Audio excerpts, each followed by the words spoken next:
जय जय रघुवीर समर्थ. श्रीमद दासबोध दशक 18वा बहुजिनसी. समास चौथा. देहे दुर्लभ निरूपण नाम. श्रीराम समर्थ. या समासात समर्थांनी मानवी देहाचे अनन्यसाधारण महत्त्व आणि त्याची उपयुक्तता अत्यंत तार्किक पद्धतीने मांडली आहे. या समासाचा संपूर्ण गर्भितार्थ खालील मुद्द्याच्या आधारे स्पष्ट करता येईल. मुद्दा क्रमांक 1. देह.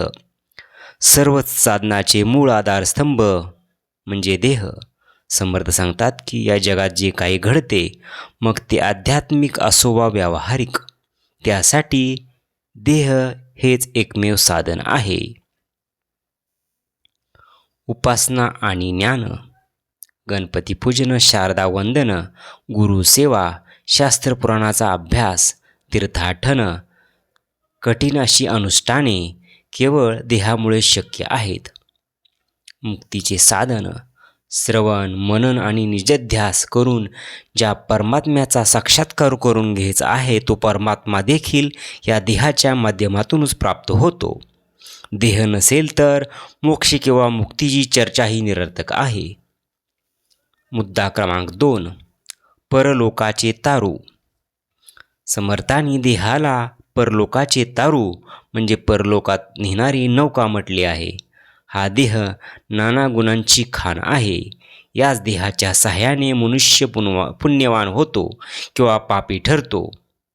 संसाराच्या पलीकडे जाण्यासाठी देहासारखे दुसरे श्रेष्ठ साधन नाही.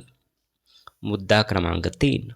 देह आणि आत्मा यांचे अद्वैत आणि परस्पर संबंध. या समासातील सर्वात महत्त्वाचा विचार म्हणजे देह आणि आत्मा यांचा संबंध. समर्थ म्हणतात की आत्म्याकरता देह झाला, देहाकरता आत्मा तगला. म्हणजे आत्म्याला प्रकट होण्यासाठी देहाची गरज आहे आणि देहाचे अस्तित्व आत्म्यामुळेच आहे. अनुभूती. जर आपण कोणाचे शरीर पीडित केले तर त्यातील आत्मा दुखावला जातो. उलट देहाची पूजा किंवा सन्मान केला तर तेथील आत्मा संतुष्ट होतो. मुद्दा क्रमांक 4. जनी जनार्दन.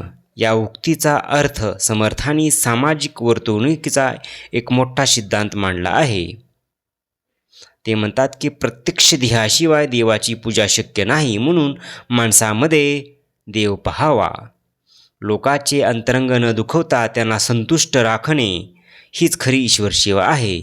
मात्र यात विवेकाची जोड हवी. मूर्खाला किंवा अयोग्य व्यक्तीला पूजणे व्यर्थ आहे.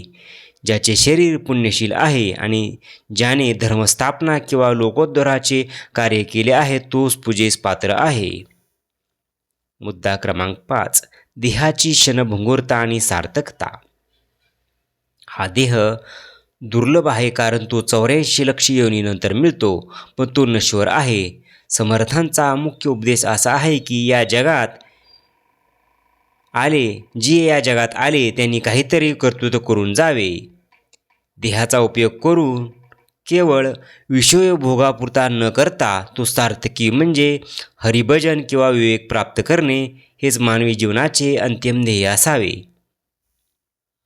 श्री समर्थ शेवटी सांगतात की देह हा केवळ हाडामांसाचा गोळा नसून तो ब्रह्मांडाचे फळ आहे. हा देह विवेकाने वापरल्यास माणूस व्यर्थ न ठरता धन्य होतो.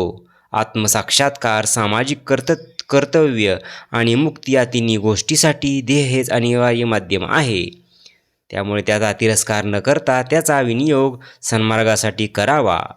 जय जय रघुवीर समर्थ.